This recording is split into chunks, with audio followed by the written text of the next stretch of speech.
Thank you. This is the 2229 Main Street Advisory Task Force meeting of December 12th, 2023. Last one of the year. I'm the chair, Paul Vaughn, going to call roll here now. Go around the room. Carrie Flood, Here. Rich Bealey, Here. Pam Hill, here, Gary. Here. We're here. David Ropeik here, present. And Kurt Herman on Zoom Yes, I'm here. Hi, Paul. Hi, everyone. is here. Okay, first thing, I circulated the meeting schedule that we agreed upon, but I'm always confused. There's lots of meetings coming up. Also, Donna put our meeting schedule on the website, so we have that there. I also put a couple of useful documents on the website. This planning handbook, risk planning handbook for municipalities is really an interesting. Wisconsin, what was it? No, that was EPA Region One. PPA. That was awesome. Pretty rich guy. It was good. It's a reference document. Yeah. 169 pages, or Yeah. something with the appendices. Not every page is relevant, but it has a lot of good relevant Yeah. stuff in there. And yeah, so that's there. First order of business is approval of the last 2 minutes. Rich Feely, thank you again for taking notes and for the excellent minutes of November 9th and November 28th. So the November 9th minutes is minutes of the forum. Everybody had a chance to look at it? Yeah, I thought it was a great summary, very That's it. succinct, and Wonderfully done. Do I have a motion? I move that we adopt the minutes of the November 9th forum as written. Second. All in favor? Aye. Opposed? Okay, we got that. November 28th minutes. Just a quick question, process, do we need to roll call vote with one member remote? Say yes. Sorry, Paul, The roll call vote for the minutes. Yeah. Okay, I know it's a little, that's fine. Let's go back to the November minutes. Aye. Carrie Flood, Aye. Rich Feely, I, I wasn't there, I'm abstaining. Gary Klein, Aye. Cort Booth, I, Dave Ropeik, Aye. Ross Simon, Kurt Herman, Hi, Paul Bohm, aye. Okay. Minutes are approved. Minutes of November 28th. Any comments, edits? I get it, I'll move them again. And Do you have a motion to vote aye, approve? yes. Second. Yeah. Roll call vote, Carl Simon. Aye. Dave Ropeik, Aye. Cort Booth, I, Gary Klein, Aye. and, I abstain, I didn't read them yet. okay, Rich Feely, Aye. Gary Flood, Aye. oh, even, and Yeah, Paul maybe. Bohm, aye, and Kurt Herman. hi. Okay, minutes are approved. Agenda item number 1. So I want to spend the majority of tonight, kind of an update on the legal work stream. And then we'll talk about some of the other work streams. The legal work stream is, in my mind, is a really important and complex work stream. There's a lot writing on it. There's a very interesting, what I call them the linchpins. Things that really have to go and get aligned for us to proceed, and on a number of paths. So with that, turn it over to Cort and Pam for the latest. all right, thank you. Yeah, we would certainly echo what you just said. Important, although every work stream has to come together because they're also important. This one, however, is requiring town staff, so thank you, town staff. And of course, we've got council now engaged, thanks to your efforts with the select board. We are very encouraged in that just this, in the past 48 hours, we've gotten our what we consider to be our first really substantive new effort on the part of Anderson Krieger to begin to lay out in more detail risk mitigation and acquisition strategies or possible ones. We've had one lengthy meeting with the work stream and town staff, not town council. We don't want to talk with them yet. And we need one more session at least before we can respond to Anderson Krieger with a considerable number of questions. A great number of questions. And only when we start to then get reply from Anderson Krieger can we bring anything definitive back to this group. And even when we bring things back to this group, we're gonna do it, one, with great caution, because we want to not go public with discussion and debate if town council thinks that could interfere with subsequent negotiations. Mhm. So we're gonna need their advice. Secondly, what we don't want to do is bring forward opinions that he hasn't weighed in on yet. So we want to be pretty careful about that. Mina has brought in two colleagues. I don't know if any of you have worked with them, a Olympia Bowker and a Jillian Barger. We haven't met them, but they are correspondents now as of 48 hours ago with Mina.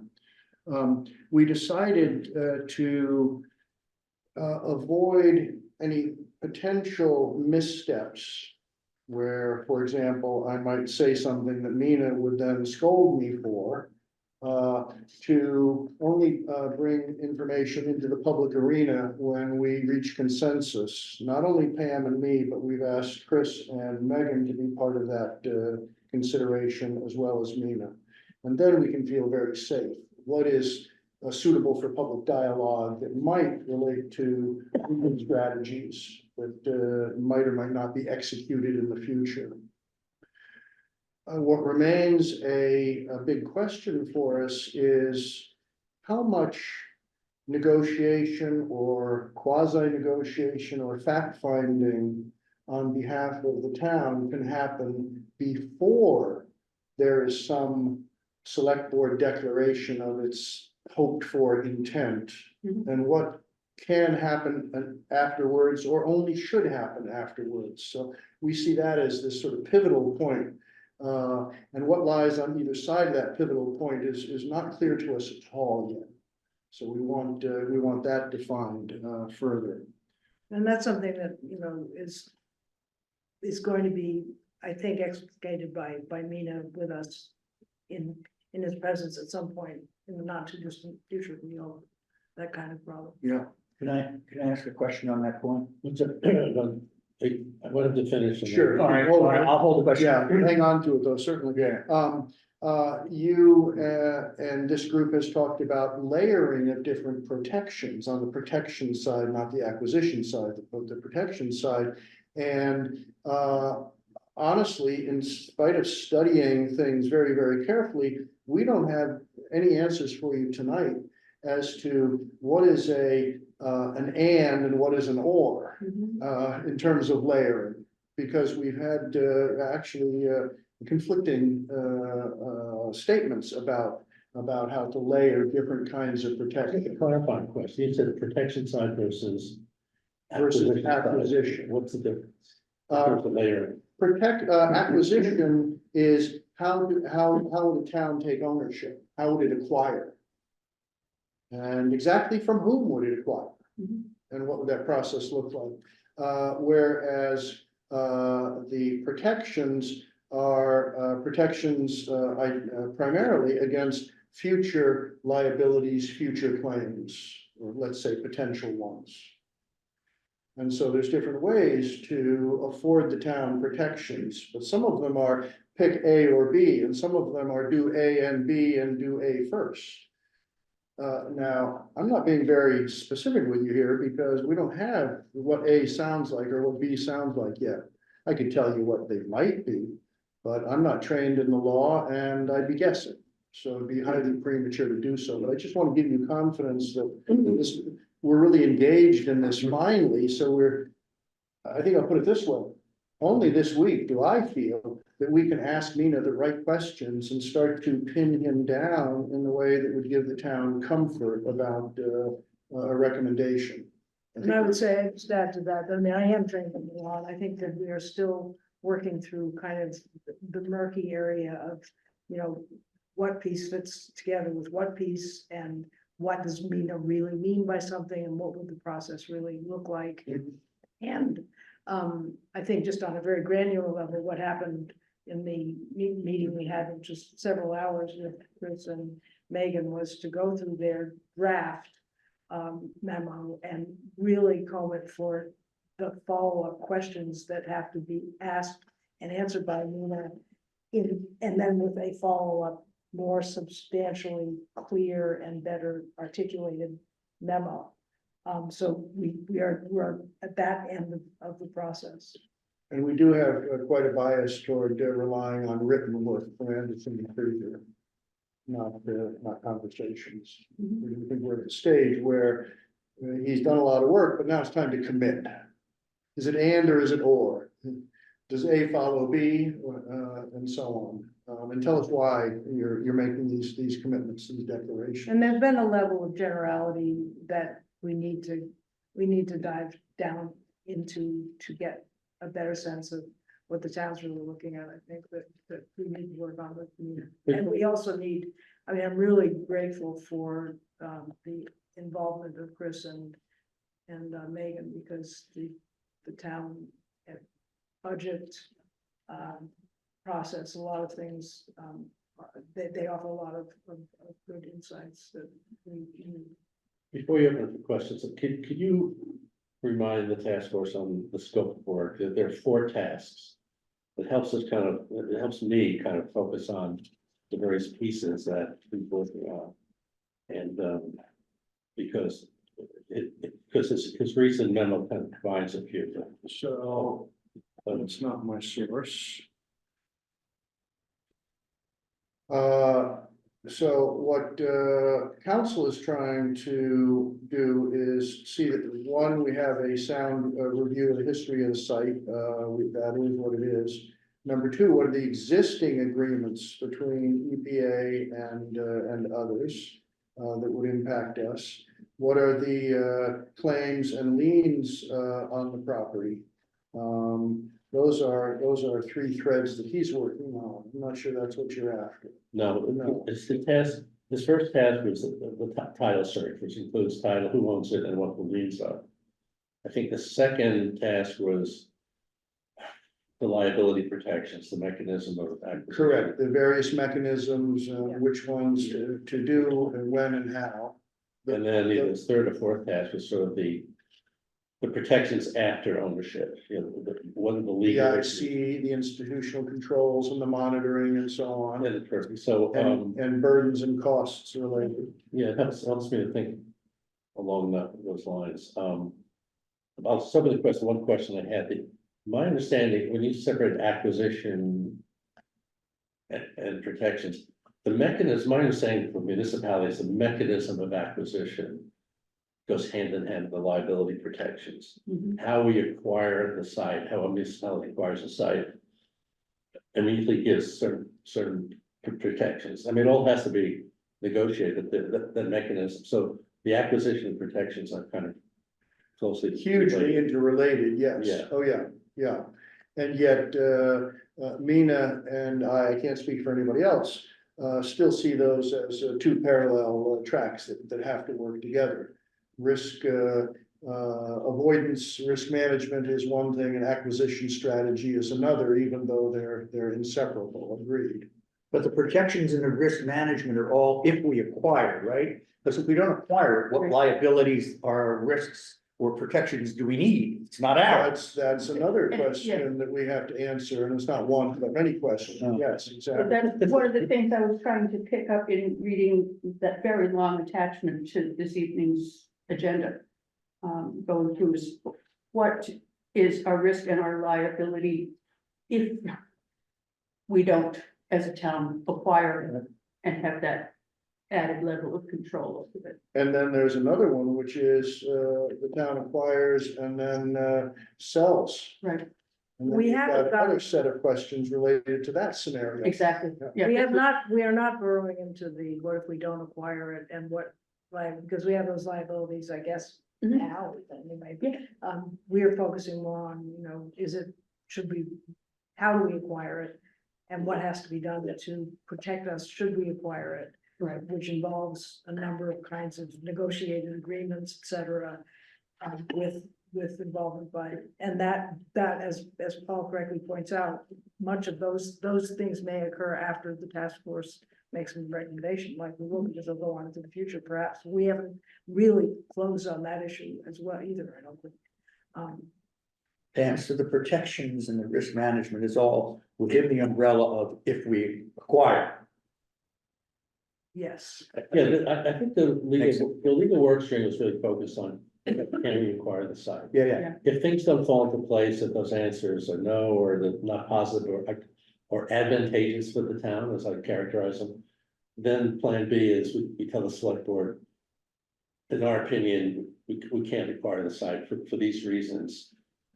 And then, but our report also has to say, if we don't acquire the site, how does that leave the town in terms of use of the site and control of the site?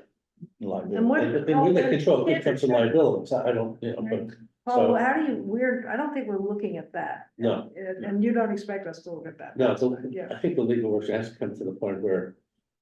Can we recommend the select board to acquire the site of the legal pieces in alignment? So they're advantageous to the town. We haven't fully defined what that means. And also it's important, as I Agreed. think many people, I think Gary, you articulated it a while ago too, that the recommendation may be very conditional. It may be, we recommend acquisition if the following conditions are met. Absolutely. Yeah, That's- we mean that's where the this threshold here, and this threshold here, and this threshold here. Yeah, I think we can all understand that since we're not getting to negotiation. We're gonna take it as far as we think you should acquire the site under these conditions. And those conditions have to be negotiated, so. You know, our council will have an opinion that those conditions can be negotiated, but we're not gonna be there. And And also EPA has told us that the night guns and DOJ won't sit down and actually talk to us seriously until the town select board makes that decision. Yeah. So it's a little bit of a chicken and egg, but the egg is laid only if we have enough comfort to give to the select board, but we don't have all the certainty. The certainty comes later on. And but if we they can- agree with us. And we And can, we're also looking at with Mina, you know, what can we do to begin to understand what those negotiations might look like and how deep into the future might they go? And, you know, what are the likelihood of success on various parts of them? So that I think we are starting to work on that. And I would add one more thing before, if you, and that is, one of the questions, among the many is, how long do we stick with, federal deliberations before we move to state? Where do privates come in the timing, and how do these all intersect? And maybe the big one is, can we identify the deal breakers and put those up first? You know, the critical ones where certain conditions have to be met. And do those early, not late. So the timing, the sequencing of the various interactions and the sequencing of the various documentary deliberations have to be figured out with Mina and others in the town. And in my And then opinion, there's a nobody's bunch of- been eager to give us clues about that yet. We're gonna have. And I think, you know, I think the hope, really good news is that we are now in a draft stage with Mina in writing where we are working on responding to him and getting more and more clarification. And things will start shaping up, I think, when we start doing that. And the other thing that, you know, this concerns me, is that whether it's after the task force is no longer and subsequent work is being done, or whether it's earlier, there will be significant legal costs, which I think may exceed what we currently are talking about. I mean, and I think we have to figure that out too. Well, our budget is not post-decision, it's pre-decision budget. Right.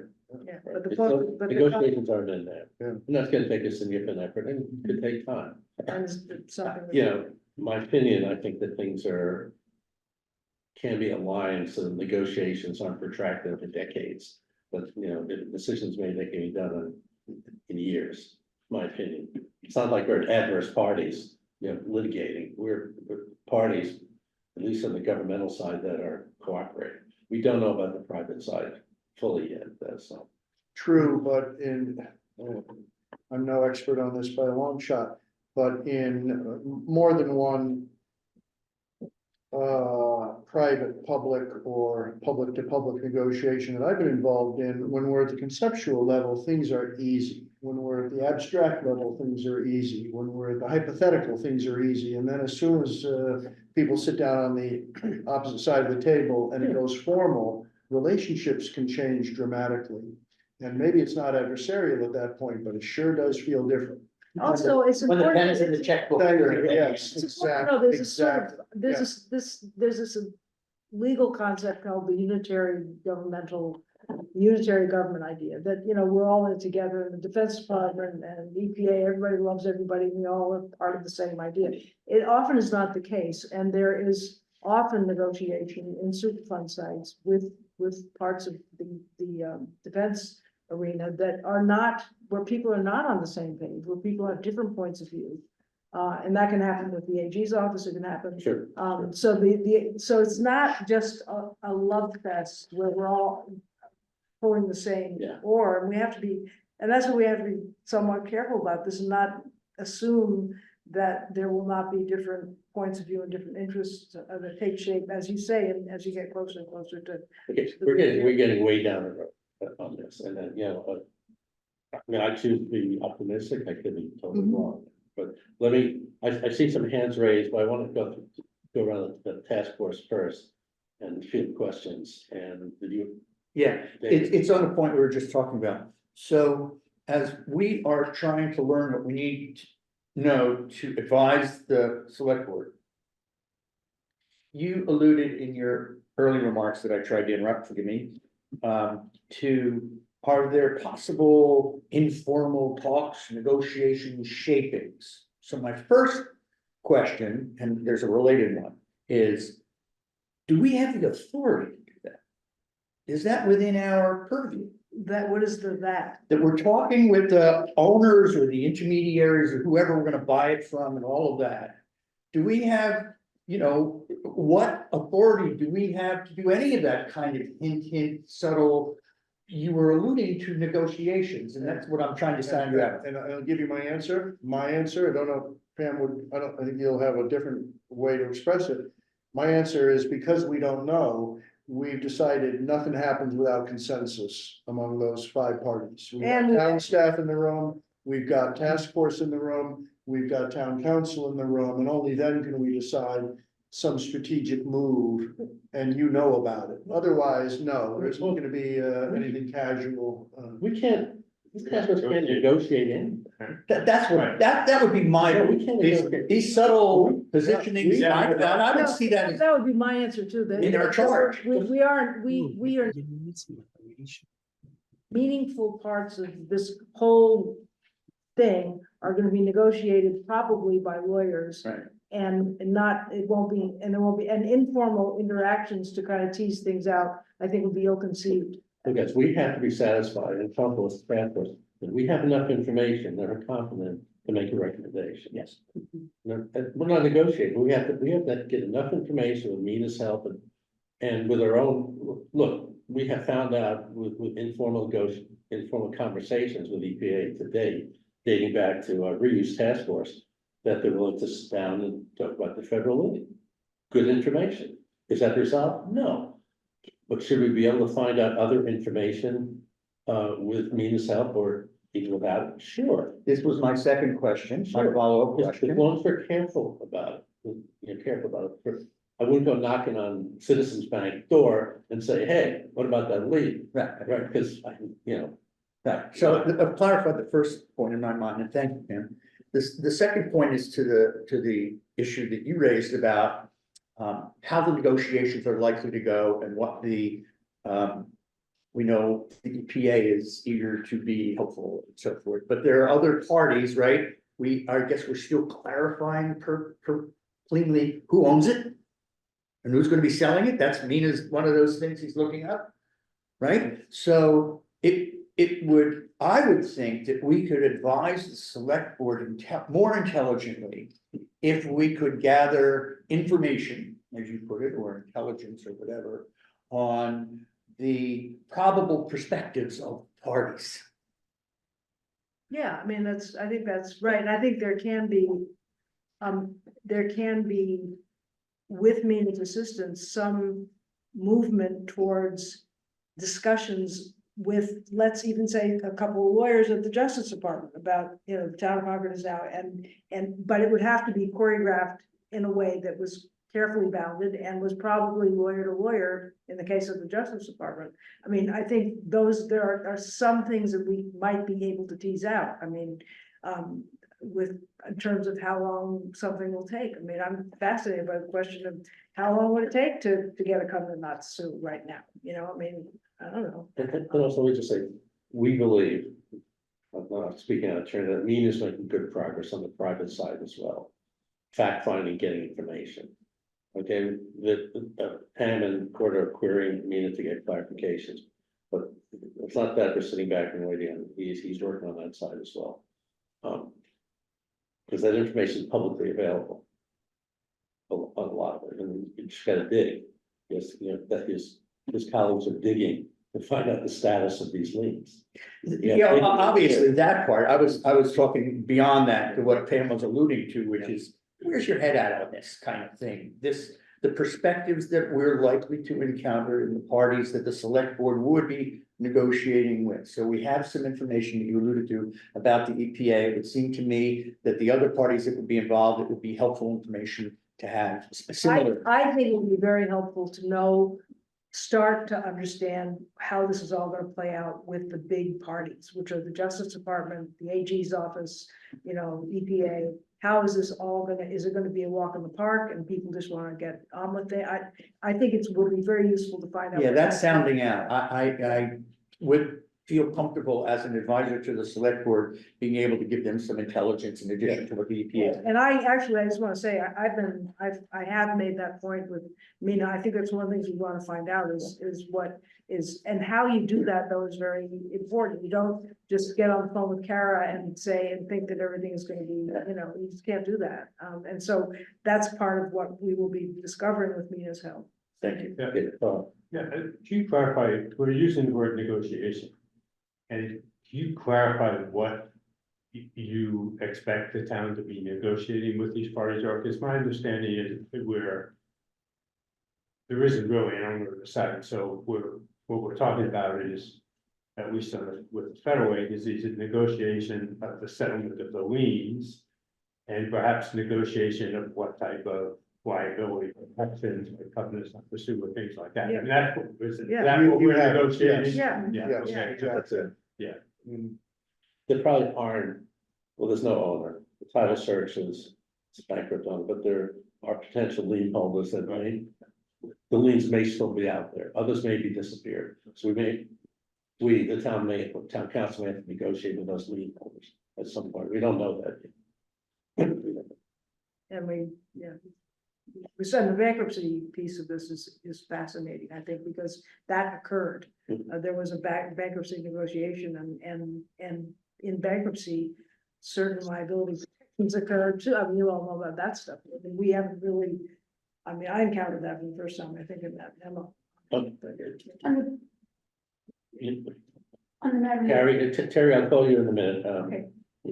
Carrie, go ahead. other lien holders, is there a way to know who or what those entities We know might them. be? You do, okay. We've known them for a few years. They're in our annex. Forgive E me of our for not report. having as much background. Mina's confirmed. We know who those are. Okay, that's helpful. And we know he's working on. If you look at Annex E in the reuse report, the last page. that's Thank you. critical report. There's been a lot to absorb in Yeah, a relatively short amount. I'm sorry, Terry Ackerman, go ahead. Hi, thank you. Just a couple questions from a few minutes ago. Court, when you were first talking, you mentioned that you got a copy of a document from Mina and his team a few days ago. Would it be possible for me to get a copy of that and I will not share it with anybody? We will, make that decision when we meet on Tuesday, same way we make all our decisions now. Sorry, I know you're select board. Okay, it's and- okay, that's you- fine, but that's We're gonna fine. honor that, we're gonna honor that process, but I wouldn't worry about it. Okay, my other question is, you were talking about the liability being focused mainly on acquisition. But I'd also be very interested in finding out the liability, potential liability we could have if we don't acquire it. I think that would be a really important thing to know. For example, on two extremes, if we didn't acquire it and we had very little liability and all the liability is on the EPA and the future owner, that's one thing. Or is it likely that towns get sued for it no matter what? If something happens, just because that's just the way the legal system works. They think we have deep pockets or whatever. Because if that was the case, if the liability is similar, whether we own it or not, but we get a big benefit from owning it, it would definitely factor into the decision. So I think it's an important thing to find out also what potential liabilities there are if we don't own it. And you've I- not, you know, ask the question, you are in that condition right now, right? I mean, you don't own it, but you are the town in which this property resides. And so, in a Right. sense, I mean, We're there. you're there now, you might be there in a different way at some point in the future when you happen to be, when something occurs, but that is a status that you suffer at the moment, right? Well, We can't change that. Right, Site's located in the town. But I think it's useful, thank you, Terry, because I think it's useful to, as I've said earlier in the meeting, we have not focused on that. And, We have not focused on it, and we've even said we're studying the potential of acquisition and what that might mean were it to occur. But as soon as we say, if it were to occur, conditions, qualifications, caveats, that all implies maybe we won't hit those conditions. And then we're back to not acquiring, and what would be the implication? So I think we're gonna go there of necessity anyway, Terry, but I think you're absolutely right. and Terry, can I ask one other follow-up on this? The other thing that I don't know that is being, maybe it's Gary and the reuse people, but there is, one could think about zoning controls and not think about acquisition, I guess. And, you know, I don't know who's exploring that or whether the select board wants that to be explored. Well, certain select persons do, I think this you is know that. Carl, this is what you're looking at, folks. I mean, not, Oh, well, good, so you got it's under. well, you're we're looking looking at it more from a financial point of view than like a legal or risk point of view. And looking somewhat at how institutional, how we deal with institutional controls might differ based on ownership or not, but. So, at some point, in the general category, chapter 5, if the town doesn't acquire it of our report, we're gonna have to indicate what types of liability, what types of control, what types of. Where's that leave the town? I mean, I'll give you an example. If there's a fire at the site, no matter who owns it, the town has to respond to it. Yeah. Yeah, Okay, that's the present. That's there independent of what we do, right? I mean. That was my Right, point earlier. Right, I mean, yeah. But the likelihood of a fire based on what processes are taking place there, or the severity, that comes into it as well. If we don't own, what else is happening there? Has an influence on the town's response to emergencies, Yeah, well, or, you know, it's like what a the tax function of revenue use. is, or What you a whole lot of other things. It's a very complicated, there's liability, but there's lost opportunity, there's lost opportunity, brave in the liability part, who knows? Right now, on the legal end, you're focusing on, can this site be acquired? It's advantageous terms to the town, that won't be defined for a while, but I'll give you an example, and for me, an advantageous term, which is probably a pipe dream, is that the liens go to zero. Right, but that'd be great. Can they get there? We don't know. But that is certainly you know, certainly, That's the It's a target. piece of. that's certainly a target. It's a I don't know if we piece can of- hit that target, and we won't know for a while, and there are other targets, so maybe worthwhile defining. Maybe the stretch targets for me, can this happen? Yes, under what circumstance can that happen? That's the Let- kind of let's number shoot- that. Let's that's shoot where for we're at. let's shoot for the high bar here, Oh, because then no. it makes our decision easy. And I think that's been implied in That's our what we're work, doing. is where, That's what we're doing. how advantageous could we make this for ourselves, i.e. the town? And then based on the answer, the next question is that good enough? When we get as good as it gets, is that good enough to drive acquisition? And if not, then do we have sufficient controls, over the responsibility that's within our borders anyway? Right, I right. mean, it seems like it also is gonna be influenced by whether there's a compelling town use that this site's very desirable for. Because the town, you know, let's say we could acquire it for 10 million and the town needs it for, hypothetically, a recreation center. Well, if we don't have another available site, we have to acquire another available site. Would that be more or less than $10 million? It's a really good point, because it may not drive everything to zero. But there may be some residual liability, financial, or some residual risk, Or benefits to us, yeah. and the benefits outweigh that, and that's certainly we're gonna have to deal with that in our task force. This is sort of, in the timeline, this is for the integration, when this all comes together, we'll have to figure out how to balance that in our narrative. Down the road, a workflow question, is it within the legal sphere that, and this is not for tonight, but if we get to the point where we are thinking about what the town could do to control the property without acquisition, is it the legal folks who have to figure out what the powers are and the laws are that would pertain to, you know, well, we could own it, not own it, but zone it, you know, the things that we discussed? Is laying those details out part of the legal research, or where does that fall? I think zoning is with Rich and I. It's down the road, but it's, okay, Yeah, but I mean, okay, it's in the reuse work stream. okay, We've already started looking at zoning. cool, thank you. And what the instruments of zoning would be in that context, or why bother, just wait, just say, But we have the You know authority, enough. so we have the legal right under state law to.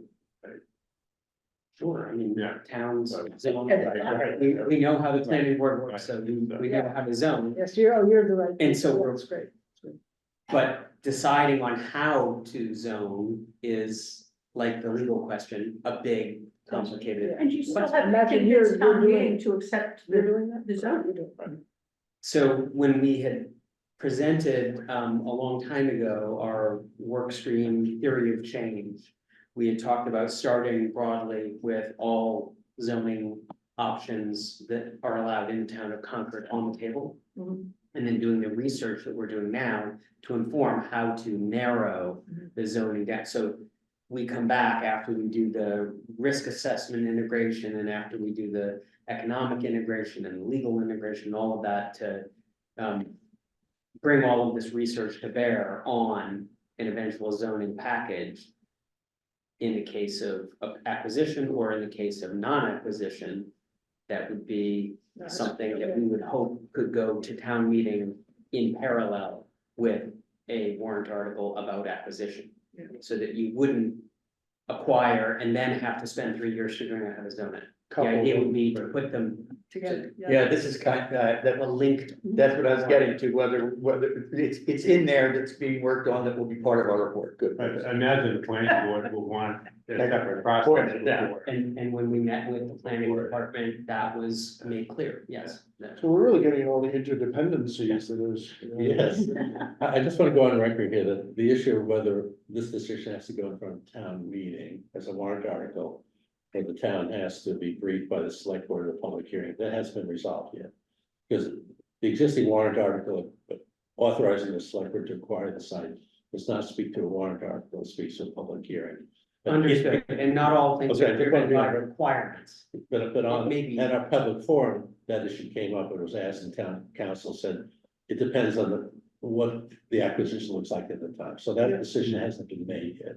Right, but if there's any financial complementary to this, like, it's gonna have to go to the. And wouldn't any zoning change have to go to town meeting? Town zoning would definitely have to. If that's part of the equity, yeah. I mean. So that's what I'm saying, like, I don't think it's, So you may not wanna take one piece of the puzzle to town meeting and have folks assume the other pieces were Yeah. I decided. don't elsewhere. disagree with you, I just want. Yeah. It kind of I depends think how it's the, highly likely that any decision on acquisition is Okay. probably gonna have to go back to the town again, but maybe not legally required to. great, progress to be continued, it's exciting. And. We were, I'll say it again, we were very encouraged. Exciting and nail biting at the same time. Oh, yeah, yeah. I think Encouraging because it was a move forward, challenging because only now can we start to get these granular questions and in great number back to me. But that's a good place to be. Yeah, I think it is, I think this is forward motion, it's good. Yeah. Very good, positive energy. Excellent, yes, excellent. Are there any, I don't want to put any other work stream on the spot here, any other things to update? I have one, okay, go ahead. Well, I was just gonna say, at various points, Matt Roby and Karen Nurnberg raised their hand, but they put them down again, so I saw that. That's Matt or Kara, do you have anything on, The only question I had was whether or not we shared the title report with you already that we have prepared for the site. I was searching my email and I couldn't come up with it, so I figured I'd just ask. whether you shared the title report? Have you shared it with them, Matt? I don't think so. Nobody's, I don't know if Kat walked through with you, Court and Pam, but we did an updated title report so Right. that we had a good understanding of the liens and encumbrances that would need to be resolved. Yeah, send it out, I'm glad we're having this meeting. Yes. Okay, so I was checking. Thank you. All right, I'll follow up. Yeah, Thanks. I can send them to you now and you can just pass them on if that's appropriate. You know, I know Oh, there that you the go, Kat. the private parties did their own title search, you guys did their own, maybe it's the same title search. Or town council doing title search, if it all has the same information, that'd be great. And if it doesn't, that'd be good to know. So, yes, Karen, please send that through. Kat. Did Kat have something to offer? Yeah, just thank you. Just really quickly, I'm 99% sure that we shared it with the legal acquisition team and it's in the folder, but I will double check. Wow, Okay, she did make, yeah.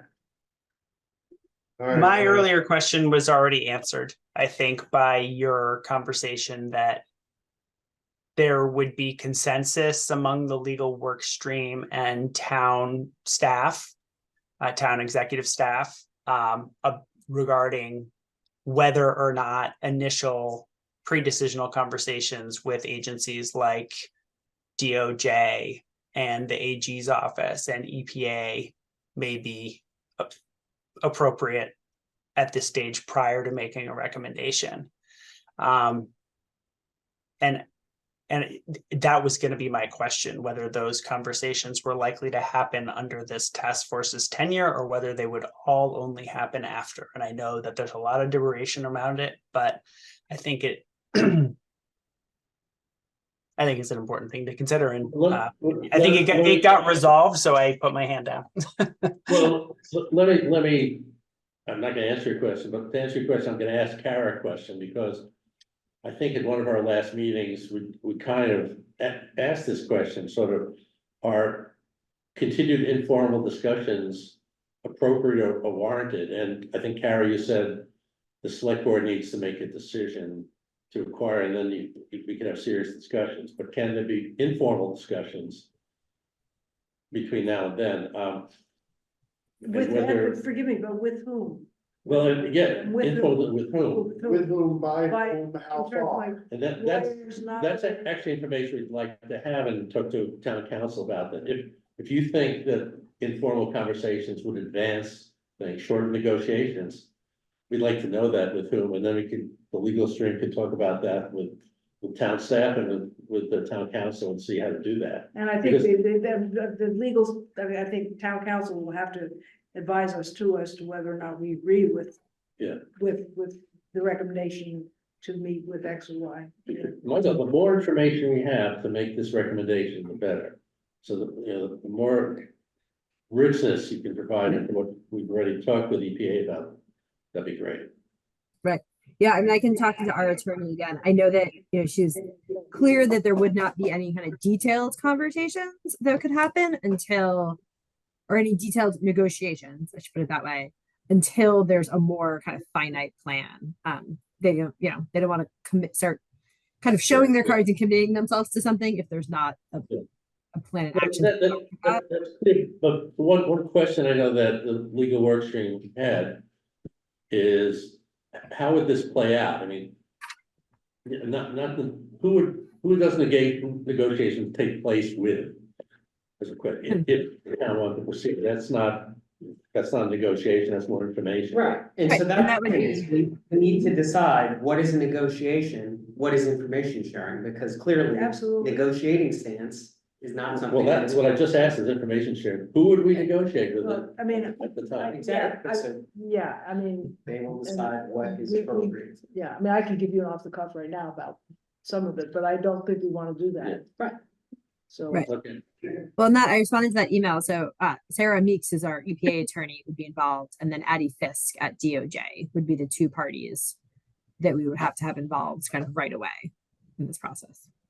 And we already have those names, so we know who. We know the. But then, but eventually it would be useful, like I could opine myself, but where up in the chain does it go? Who signs off on the last, on a comfort letter? Who signs off on amended consent decrees? What level of how much, And how many steps? how many is steps are there required? to be? That kind of stuff eventually will be very nice to know, and that does change. That can change with administrations and with, Yeah, with leadership. Exactly. Yeah, and those are great questions for Sarah and Addie. I do not know the answers to them. And they may change with an administration change too. Okay. Is that agenda topic done? Great discussion. Good. I would, I want to talk about the revised timeline. The other thing on the agenda is the timeline. But if any of the work streams have any updated information, we keep feeding you with more people, more Superfund sites. The ones in Maine, I thought there were a couple of really interesting sites. Send those around. Carrie and David. Oh, and sure. we'll have that. You're gonna have it?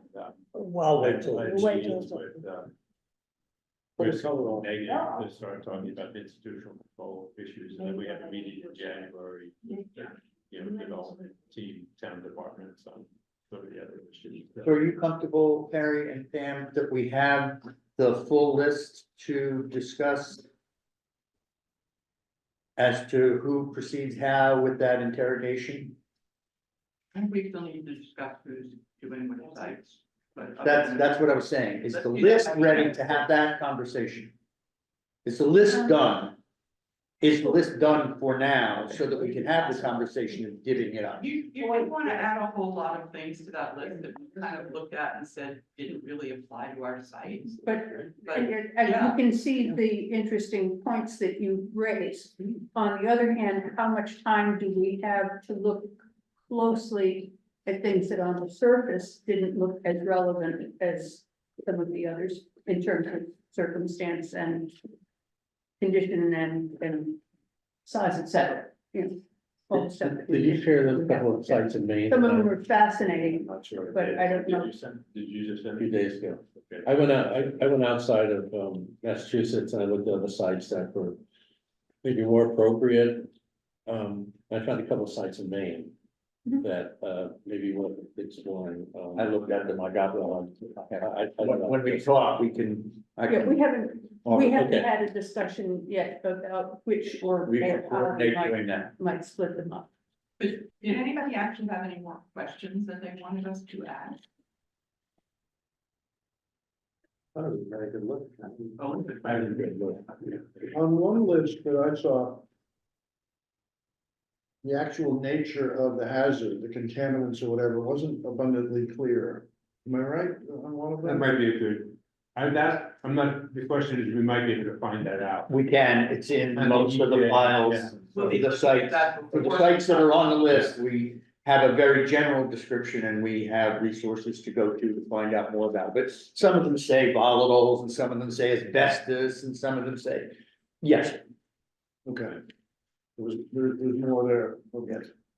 I think we have some general questions, and this is for our discussion.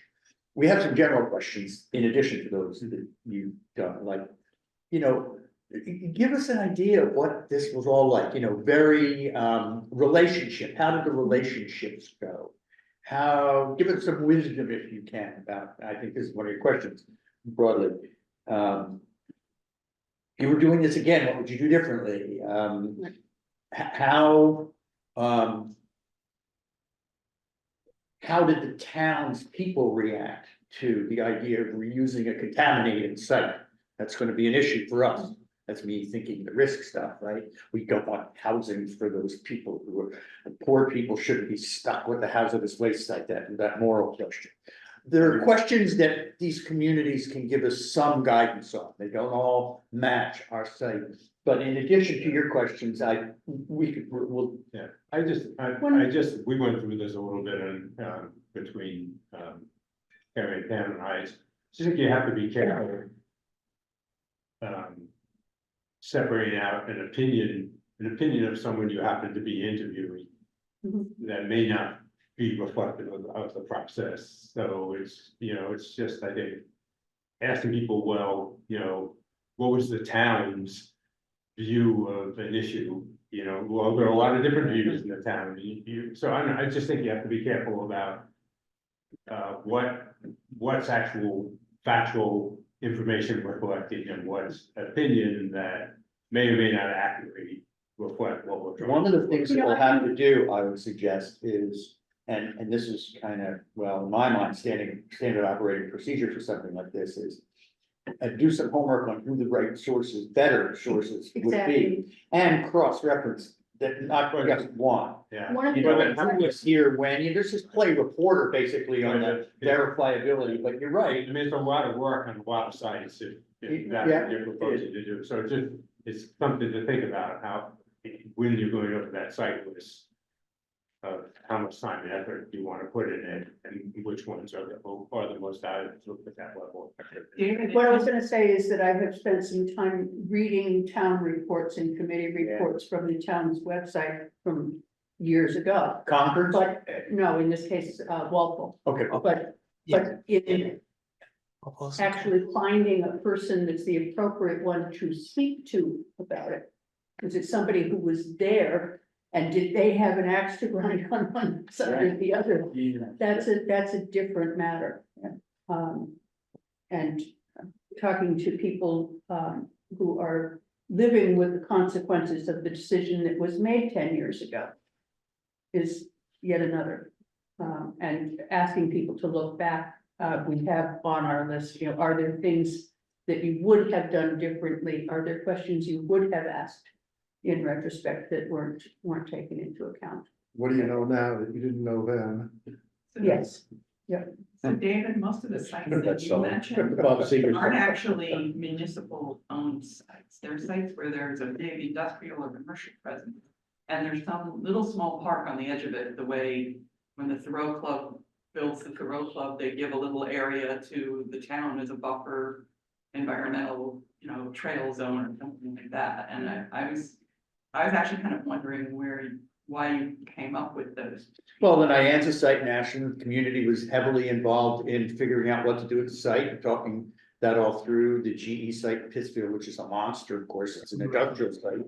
They set up a whole redevelopment authority on behalf of the community to deal with the working through of all this. So I thought those sorts of general lessons, rather than the specific answers to all of Carl's questions, those communities would have something to offer on that. Nyanza is still, as I read it, still working out what to do with a little bit of their site. So, and it's the town, Ashland, I think it is, that's still thinking about it. So there seemed to be some municipal thinking through a la what we're doing from which we could learn. That was my thinking.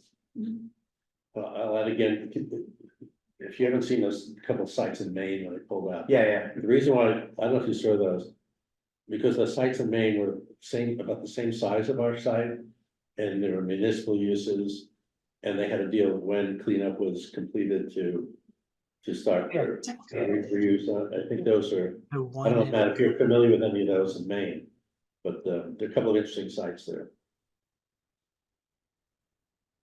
Yeah, one of those sites in Maine is one that I think we, well, I don't know if we're talking about one of the things that seems like it could be really helpful. It sounds like you've got a process going where you have municipalities that have chosen to acquire properties, and task force members are going to be coordinating with them and interviewing them to get as much information as they can about the town's perspectives. We have, through the reuse work stream, we've been working with Gary and Rich to interview a lot of different folks, but we had an interview with developer from project in Woburn at the Industriplex site. We're working to line up another developer interview. And then there have been some questions about, Carl, I know you have a list of questions that you'd like to get answers from Department of Public Works that you shared with me, but I think it would be really helpful if Gary and Rich had that. And so I feel like if we're talking about interviewing municipal staff members, that SKIO is going to be, if you rely on SKIO to like prep people, that they're going to get a call, or if we're helping sort of keep the notes from various interviews, that maybe we can just coordinate a little better. You all can be coordinating as task members about who you want to be on the calls, so that the folks that need to be there are there. We're happy to take notes. We're happy to try to join those calls and do that. But I think that we're going to get in a situation where, if you all aren't talking to each other and only talking through us, that we're maybe going to drop the ball because we didn't know that you were talking about the same kind of thing. So that's one request that I have. Yeah, one way that we had anticipated coordinating earlier on was that when Rich and I have had interviews with folks, we've tried to leave the door open at the end of the interview by saying, our colleagues, Carrie and Carl from the other work stream on operations will be reaching out with more detailed questions in the future. So I don't think we've done that with every interview we've had, but we've tried to remember to do that. But the other thing that I think would be really helpful, we've talked about that spreadsheet where, interview notes are sort of collated. Can we get a copy of that for the rest of the committee?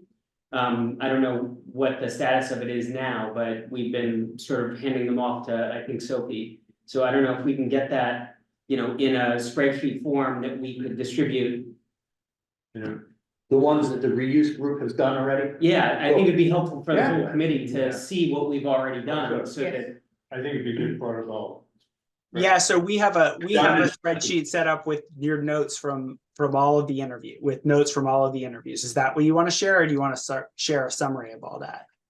Because we're also. I think we should. I'd like to see the. Yeah, I think we should make it available to the More whole. details better. Does it have the name? Great. Does it have the names of who was spoken to? Yeah, Great. And maybe we could have anyone who does an interview can add to that. Well, that was originally the idea of putting it in the spreadsheets, because Paul was having some conversations one-on-one with other folks, and we were like, well, you should be aware of who we're talking to, and excellent. we did want all of that to be tracked, but the whole committee needs to know about it in order for everybody to know what they. Yeah, guilty of charge. I had one-on-one conversations that I've been trying to. What would be the best way for us to do that? I think it's in a folder that's accessible to whoever we share it with. So I can share that with the entire task force if we have an email with all of you, and then you all will have access to it. Does that make sense? Is there any reason that it shouldn't be publicly available as part of our working materials? Well, if you don't mind. Go ahead. I'm just thinking about, I haven't been in on all those conversations, of course. And I don't know really what was discussed, like, for example. If there were any mentions of like other real estate purchases or considerations down the line. Like, is there anything in here that maybe Might be privileged. might be privileged? Yeah, Did that's I what take I a was look at it first? Is that, I wonder. In the real estate example, and so maybe someone said, oh, we'd love to go here, but maybe we've also been considering this other site, like that came up. Then all of a sudden that potential site is, worth more, right? So, that's something So is I'd that, like to think about a little. Is any of that type of information that could be sensitive, is that in your spreadsheet, Matt? That's a good question, probably. I did see one, I think, summary from one town department that flagged a few things for me, so. Yeah, okay. You take a look at it first? Yeah, maybe Matt, you ought to share that with Megan Yeah, that would be. before he goes anywhere else, and then, Okay, yeah. that And sounds yeah. like the next step. Great. It raises a slightly different question, we're gonna start getting a lot of information that probably the task force is gonna wanna look at. Do we need some repository on our website, some management system, right now, we have old documents, but when we have information coming in. On the non-legal side, we wanna put that somewhere, we don't decide that yet, But you have to be careful of open meeting. what's that? You have to be careful of open meeting law. We can't just create a repository that we have access to that. No, it would be on our website, Exactly, yeah, it would be. it'd be on the public website. So, Well, this raises one interesting question, again, with my reporter's hat on. People are more comfortable talking sometimes if they know that they're not going to be identified as the person Yeah. sharing the information. The information. Okay, Yeah, I mean, I certainly think there's some of the interviews we've had that I wouldn't want in a, I mean, people were honest with us about things. And some of them I wouldn't think at this point is ready for a public document. I don't know how we share. But like some of my interview notes, I don't think should be in a public folder. well, I'm also thinking of maintaining work stream fidelity and not to get into like large deliberations or, keeping it within the, this is your research. Keeping it there until we have to share it and combine it is probably I think a that better thing, so I don't think there's any problem with sharing it with town staff now, but a public document. Cause I imagine your report will look at trends and patterns and not gonna be like quoting specific people. I mean, I don't know, but. Yeah, No, and that's probably where Matt was coming from with, should he prepare a summary? Yeah. yeah, Which might be the solution to this is Yeah. rather than interview notes. pull out what it means to us. Yeah, I don't know. So, any other work stream updates? I do want to, yes, Rich. Well, just two things, I think, we're almost done talking to town agencies, and we have tried to open the door for Carl and Carrie, but two things have come up that unfortunately the timing doesn't fit with our time. And one is the DPW showed more willingness to think about moving, but there is, I understand, Megan, a townwide facilities plan in development. And obviously, nobody's gonna bite on where and what they would move until that report is done, and that's what, a year away? I think so, yeah, I believe it's Yeah, been that's- funded. And the other thing that came up in one of those interviews, just last week, and it sort of popped out of nowhere, is we gotta find some place to put 220 million-gallon tanks if there's gonna be a regional PFAS treatment center. And the nice thing is that this is near the highest topographical point in the regional area. But clearly that idea is sort of so new that it's hard for us to look at it in the same context in which one can look at housing or recreation needs, stuff like that. So I'm not quite sure what to do with that, because I don't think by this summer, we're gonna be in any position to say whether that's gonna happen and whether it ought to happen. Hey, Pam, you know more about it. But I think it could be one scenario that's. Yeah, I mean, well, As a first of all, the PFAS treatment and the water storage are not directly related, they're different. Secondly, I looked at this all, yeah, who knows whether we can do that at the site, I think the opinion is that Alan Cathcart would take up the entire buildable area in the site.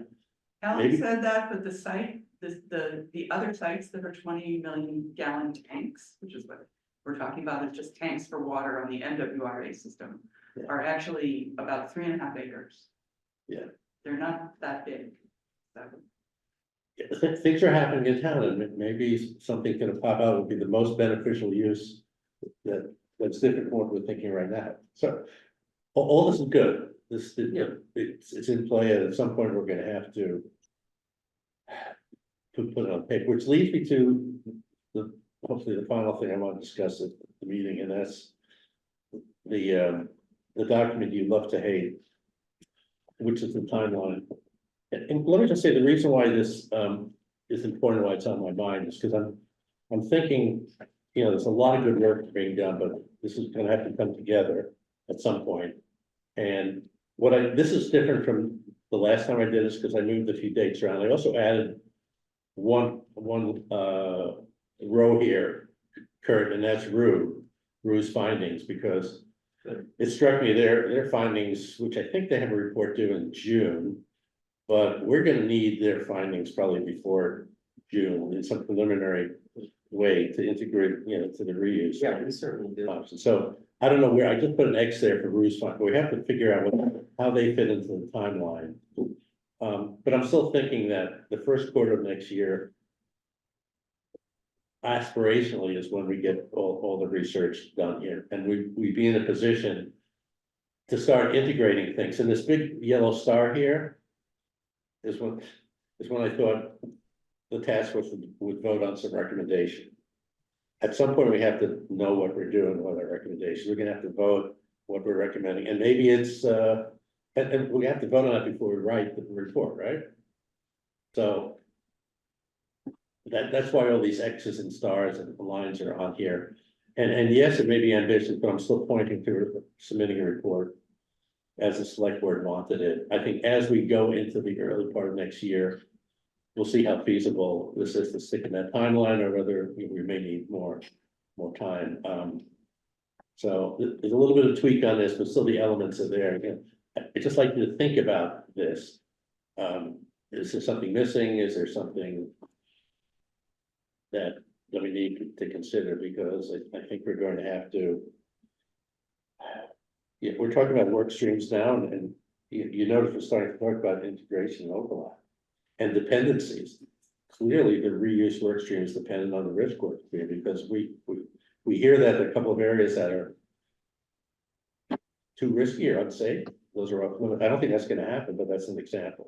If we hear something on the legal side is a big roadblock, we're gonna have to stop and work around that. And so these dependencies are clearly going to happen probably in the springtime, I think. They should, if we're going to come in close to having the select board make a decision. And remember, the select board is just making a decision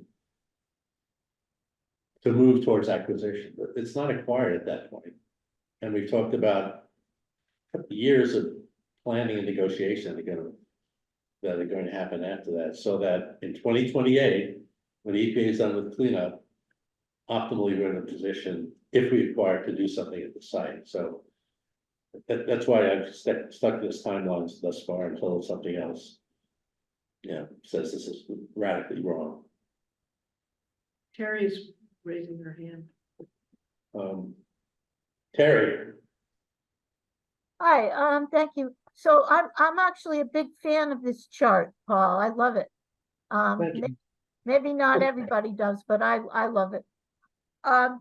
So it occurs to me after listening to some of the nuances tonight in the legal work stream that when the select board gets briefed, we may have a lot of follow-up questions, clarifying questions of things that you have to go back and fine tune the negotiation or get more information or who knows. And even after, can you still hear me? Yeah, Yeah. yeah, I'm getting a weird message. Okay, even after you submit the report, we may still have more questions. It could be sort of an ongoing thing. So I don't know, but in listening to it tonight, these things are not going to be black and white. It's going to be all kinds of nuances. And it's really hard to anticipate what 5 different members of the board are going to think up for follow-up questions. yeah, I mean, you can characterize it as nuance, or you can characterize it as best possible information, which means there's some uncertainty there.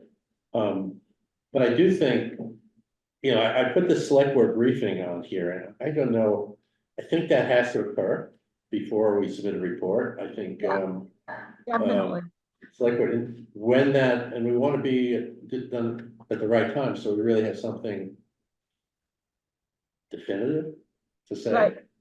So when that's going to happen, for me, the definitive part of this comes out of the legal work stream.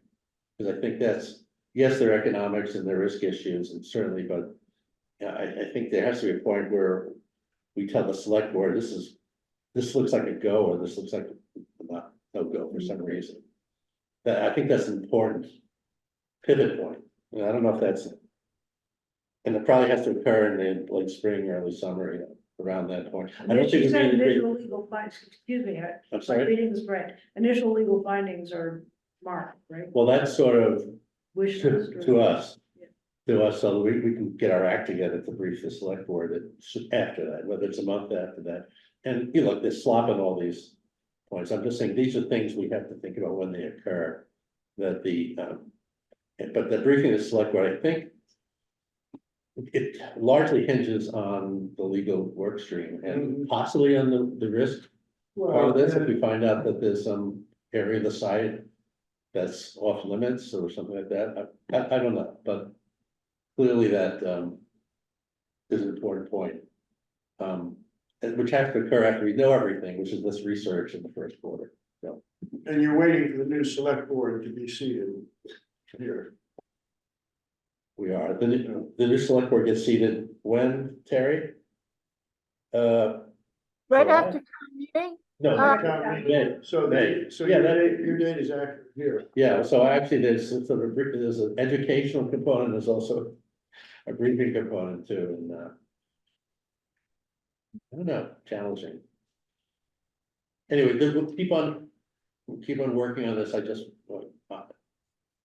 I'm mindful as your chair to help advise people about timing and everything. It's all looking. I appreciate you keeping this in front of us, and I'm glad we discussed at the previous meeting that that deadline may be difficult to reach, may even be unachievable, but that doesn't mean we're yielding on the aspiration, on the intent to bring it home at the end of October. I'm very keen on it. Don't give it up yet. I think we keep all our the bars high, and if we have to lower them, we'll have to lower them.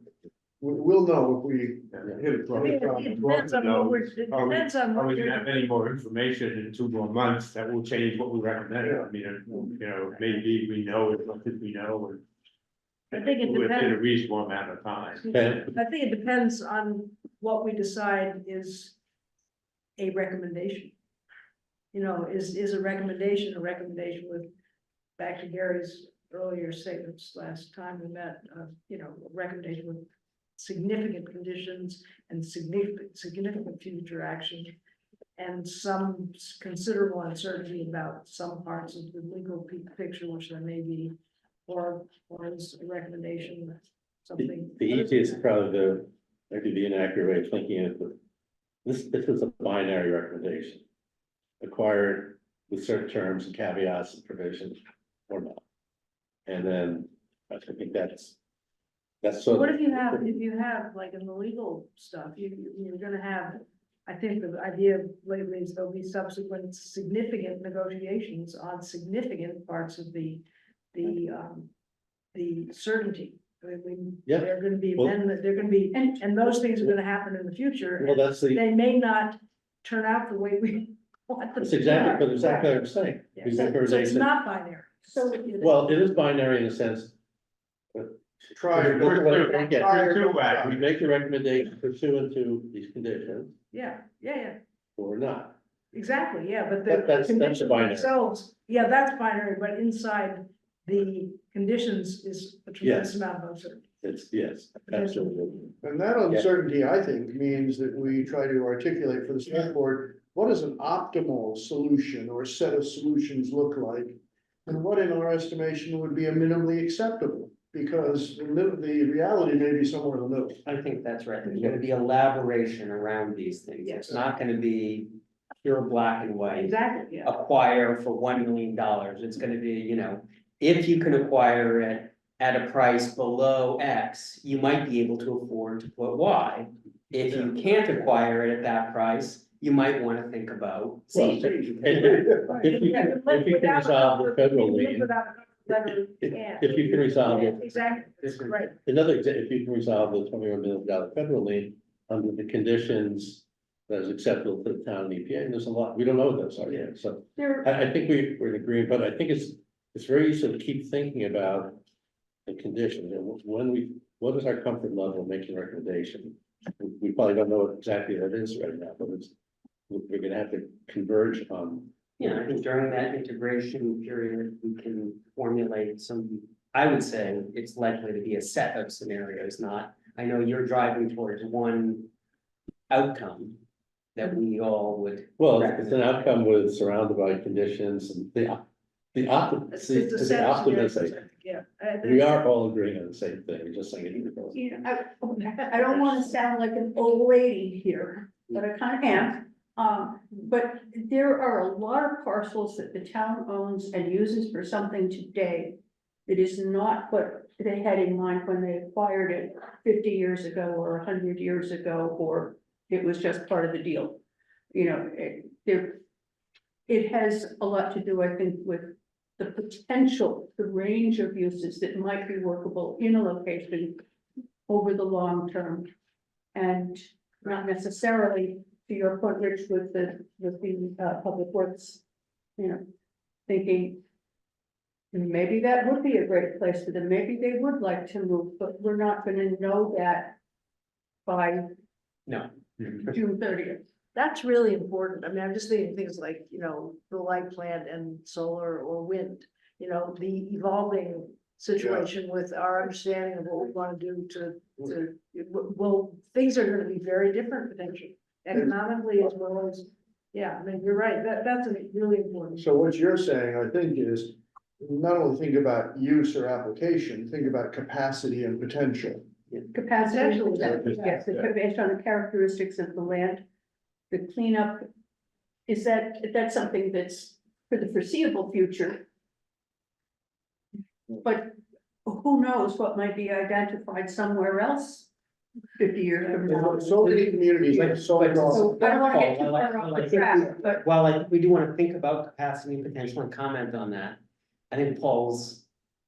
The reason that he's driving this is, you know, it does take many years to develop these kinds of things. And I think we can put forward an initial recommendation for what we could start planning towards for 2030. Mhm. It may be that by the time 2030 rolls around, well, we've gotta put a $20 million or 20 million gallon water tank somewhere. yeah, And the state's gonna offer us, you know, some sweet busted load of money. What's the vision, at the time we have to make this recommendation, what's the vision, that can change. Yeah. There are also things out of our control. As Mary Harkin has told me, there's lots of planning going on in town, there are lots of facilities. And there are lots of things that are happening, and you mentioned one with DPW, but there are lots of other. Plans and properties, but those, they're kind of out of our control, that makes our work even more challenging, because we're gonna make a recommendation. Inside a whole set of operating recommendations in town, so. with schools, with DPW, with everything else. You're gonna pick up potential as well as near term uses, right? Yeah, I mean, not to be too proud of the report we did in 2021, but I thought it was really nice that we packaged up sort of three options, three visions of how it could be developed. And we left them as sort of neutral, here's three completely separate options that the town could Three consider. among potentially more. And I would envision this time we get a little more specific. I still think we could have, 3 or 4 scenarios, but I think should drive towards recommending one as the prioritized one that we should plan for. Well, 2 years ago, we didn't have a lot of people scratching at the site, DPW, schools, recreation, everything. Everyone's So like that. we got people really interested. Now we have more to work with. We have kind of, we can have several scenarios, but they're based on real needs articulated by departments and by the community. And the market, I mean, And the market. I mean, I would venture that if this were to go on the open market, the housing people, housing developers would probably outbid anybody else. Depending what zoning put in place. Yeah, well, maybe, yes, Zoning could be. but very- assuming Yeah. zoning was permissive, they'd outbid anybody else. Yeah. There are a number of bodies whose recommendations I've read in government bodies that have made recommendations in a variety of fields, so they're not particularly relevant. But one of the things that I like in some of them is they rate their certainty. And I'm now talking about our report, basically. So when it comes time to raise the hand, and there are all these nuances, and we won't have discussed them all, it occurs to me that the guidance that we're giving to the select board should give them some sense of what areas we're locked solid certain on, what areas we have general guidance on, some sort of way of framing that confidence, because as Terry pointed out, and as we've all recognized, this just sets in motion their process, which is down the road and has lots of what ifs and all sorts of things. So giving them a sense of how confident we are about what the potential uses are, because we did the research and we talked to housing developers, or, the legal thing is locked down, or the risk concentrations are now safe, or whatever. Strikes me as an important way of qualifying our guidance teams. I think it's really well put. I think that print a lot of reports, high degree of scientific certainty. But I think there's some areas we can be more certain than others, and we have to be very We can make clear, transparent about that. so the select board knows how solid they have, the information is that we have. For example, any of the legal things. By almost definition is lower degree of certainty because they still have to be able to negotiate. On the risk side, since we're gonna have Rue looking at, we will know, I think, on the property. How safe the various areas are. I think that this database, and I think they will conclusion. So whatever conclusion they have, that's probably a higher degree of certainty. Even things that are subjective, like, well, I think, you can use language that is defined up front in the introduction, more likely than not. Highly likely, virtually certain, and you assign a numeric category to that. It helps, court, when he's saying subjectively, yeah, that'll happen, he can say. It's more likely than not to happen because it's more than, 66% certain. It's very likely because it's between 66 and 95% certain. And it's virtually There's certain. a whole body of literature. Yeah. On these, how do you characterize, Oh, my God. like the verbiage on this. It's interesting because in law, I mean, it may be more narrative than quantitative, but legal advice is often in the form of legal risk analysis. I mean, that's what it is. I mean, this is the likelihood that you're gonna have litigation if you do X and Y. I mean, it's. But having very- language around that likelihood, I guess, But it's, helpful. yeah. I have one small question. Yes. Kurt available. Kurt, you still there? Yeah, he's there. Iris, you, yeah. Yes. I'm starting to get questions from a couple people, including Richard Foreman, with whom I've continued to be in touch over his draft, who I respect immensely, and he's trying to do a really good, fair job with it. to see if we, or they've asked me, because I spoke up at the meeting as being, I'll keep you informed. What, like literally questions like, what are the concentrations of PCBs in certain places and specifics? So I referred them initially to the EPA and the people, all the sources that exist. But I'd like your sense of whether, as part of my outreach to people who are concerned about the chemicals and all of that sort of stuff, how much I can inquire on their behalf. What they really wanna know, what it was, what it is, or what it will be? Is it, that's really. This question I've asked, Rue, what data are you using for what purpose? Because are we gonna tell Richard what the cleanup levels of PCBs and how soon we are gonna hit those? So one of the things that he's asked is what they were and what they are now, and what they are supposed to be when they pass off, they're. So it's pretty comprehensive. Yeah. But they should focus on what they were in the remedial investigation and what they are right now. Because what Rue is gonna be looking at is what they will be and how confident they are on achieving that. So what he's asking for is he's asking for some summary document somewhere that has all this information on it, as though it is not a map with 1,000 data points on it. Because it's like. Is that Richard? I'm sorry. Richard asked me. Oh, yes, you're okay. So I think he's, that's a real problem, is that he's looking for a nice little table to put in a book, and there isn't one somewhere to put in a book. The important thing with Richard specifically is, and this pertains to other people who have concerns about this, because they share that amongst their friends. Richard's writing something that is a guide for the town. At least what he framed to me was to add to some booklet that is a summary of the ecology of the town, which he's done a spectacular job with on like all sorts of stuff, amazing stuff that I've learned about Concord. I'm like, oh, that stone wall was for cows. Anyway, this is for the town.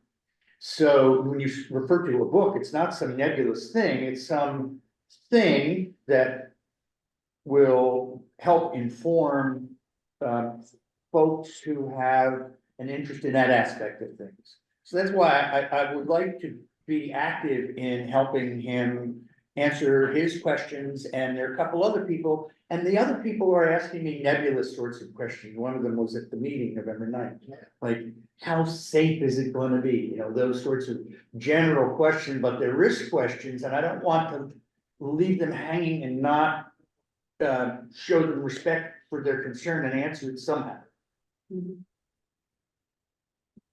Yeah, something better than, don't worry about it, it's gonna be. Call the EPA. Yeah. What about just saying, good question, we have an independent consultant, independent EPA that's supposed to report in June, or whenever it is your schedule, and say, I don't want to tell you right now what they're gonna say, because I don't know.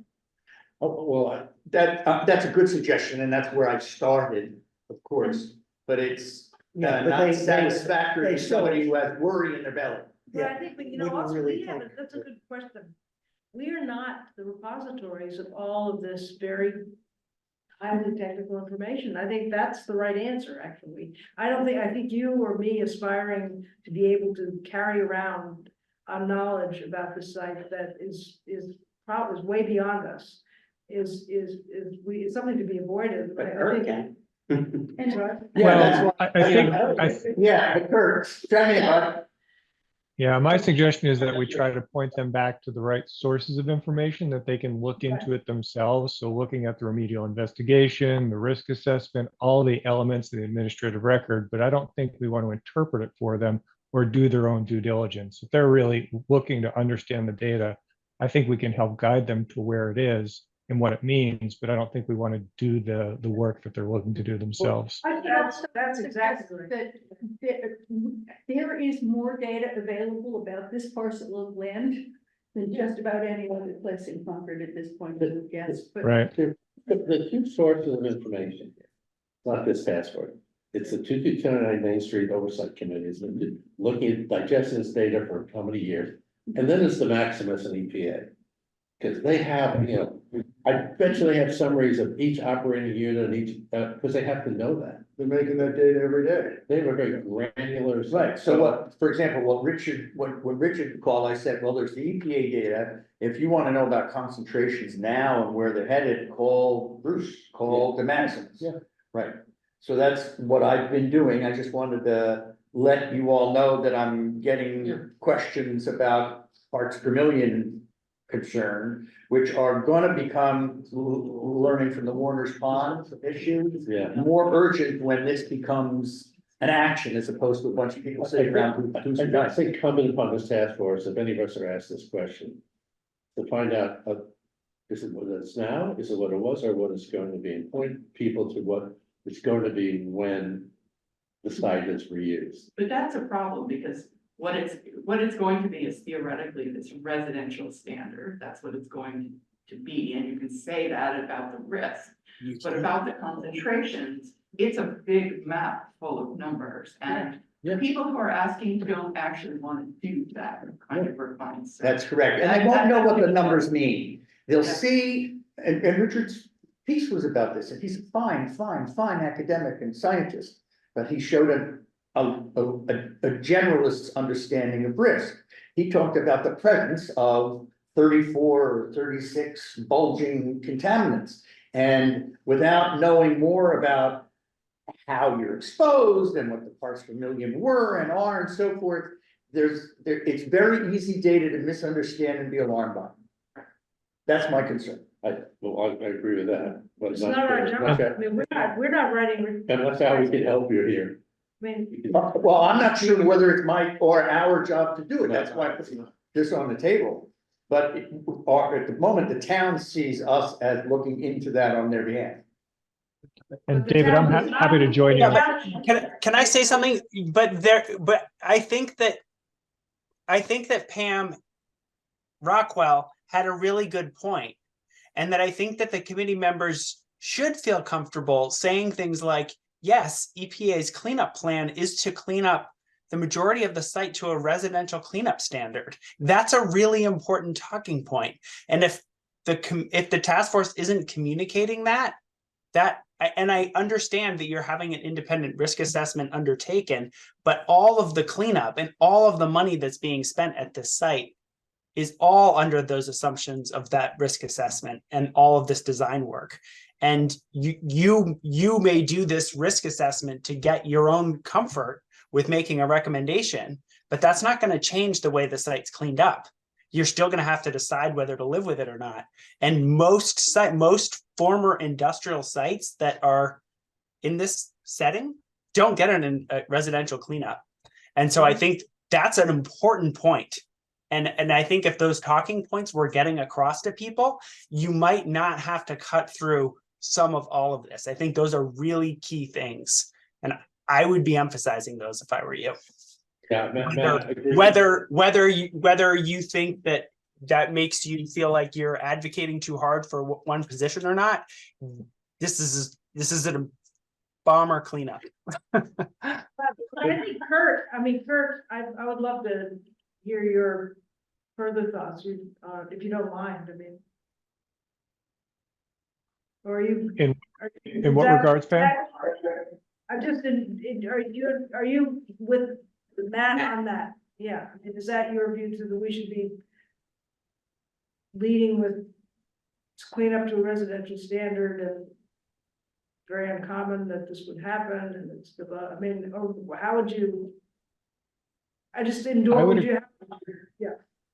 I would agree with that. I think in my experience, it's unusual to have a former industrial site cleaned up so extensively to residential use standards down to a depth of 10 feet. I think early on I called this a Cadillac cleanup, but I kind of stand behind that. That's my personal view. But if it achieves what they're planning to do, it's pretty darn protective, and it's atypical of most sites in my experience. Yeah, and that's a good starting point for our response. Yeah, that's part of it. Although I've had two people who say they're concerned about housing for the affordable housing, the poor people, the moral question about putting there. What does residential standard mean? Well, that's a good. because it's jargon, it's looking at a map and seeing numbers and not knowing anything. So It's a the slide. question is whether we, as representatives of town looking into this, at some point is it appropriate for us to have those general sorts of talking points? I think relationship wise and trust wise, it would be healthy for us to do, but not the parts per million and all of those sorts of details. But like, for example, Richard asked me, so where is it now and what's gonna happen? So here are the 3 or 4 general things they're gonna do. The basin with the cement wall, I was very general. It was a little bit beyond residential standard, but it was very general. I'm not advocating one way or the other, although I do think that the trust that we have from the community so far will depend at some point on whether it looks like we're helping them understand that. But I'm not advocating, I'm questioning whether and how to help people answer those questions about this site if they're raised.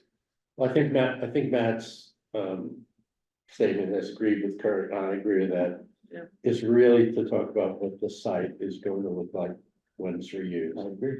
And it's all about soils. I mean, the holding basin is fine, but nothing's gonna happen. It's basically the soils of the site. The groundwater is too deep and it's not gonna be used. It's really all about the soil cleanup. Right, so Again, focus. So there's a really interesting thing that you just said. There's a talking point. The groundwater will not be used for anybody who's building on that site. That has rung bells when people hear that. A lot of this is in our presentation, by the way, and an EPA's presentation in there. And I don't want, we can talk about this for Yeah, a we long can time. go I don't want to keep going on We've it. got Kara with a hand up. I'm sorry? Kara's Yeah. Oh, Okay, thank- last word. Yeah, so I just wanted to add a note. I agree with everything that Matt said. Talking points are great. If you're getting these technical questions, please send people my way. This is my job, is to talk to Great. people about what's going on at the site, answer their technical questions, kind of go to their level where they need to be to get the information to have them feel comfortable with what we're doing and to ask us questions. And so Thank you a ton, Tara, because that on our part demonstrates trustworthiness that we're trying to help them get the answer rather than being the answer. That's right, exactly. Yep. It's a relationship that I'm thinking of more than. Yeah, and I think that was clear in our forum. We basically said, yeah, we're a team here. Thank you, Tara. EPA's handling the cleanup and all those issues. We're looking at the site after it's cleaned up and, which is what we're doing. Now, the interface here is Drew's work on, and they have to assure themselves and us that the residential standards are gonna be achieved, not that those are the goals. So, and that's what they're working on, because there's a reuse specific assessment. It's not a risk assessment in 2004, or even a risk assessment right now. It's a risk assessment, what it's going to be. And they have to do the work to not only ensure those numbers are gonna be hit, but that, the Maximus and EPA are doing everything they can to hit the numbers. That's what they're working on. Look, it's 20 to 9. I thought it was be over a long time ago before the forest closed, but this is not gonna happen in the town of Concord. So, public comment. Go with the pen. So Gary, you talked about having already talked to certain people about questions, and Carrie and I and Carl and now David are going to be calling a bunch of people. I wanted to make sure that we're not calling the same people right now. So did you talk to municipal people in the towns, or did you talk to developers In Concord or elsewhere? in Massachusetts or We Louisiana? talked to, And so who have you already talked to? I think Yeah. is the we short can give you a question. list. You can send us a list. Yeah, sure. Have you talked to other communities? We talked to developers. We have not talked to. Is this list gonna be shared? I mean, Do you want it? Well, it's gonna be shared with Kara. not just the list of Not people. not the comments. Not the step is- List of Just the people. list of feedback. whether the company or the. So that when I make a phone call, I can say, I know you've already spoken with. Yeah. And I have some additional questions working on. Isn't there a column in your spreadsheet that just says who? Yeah. Okay, that's all we need. I don't see that as confidential. I think that's fine. Were they all in Massachusetts? Yes. And The I foresee- developers may I have foresee- worked elsewhere, but they did work in Massachusetts. I foresee our questions being more for municipal types than property developers. They are, I just don't wanna call the same person. I understand, but if they talk to developers, We've mostly spoken to town of Concord employees and then, and committee members. And then we've spoken to 2 or 3 private developers.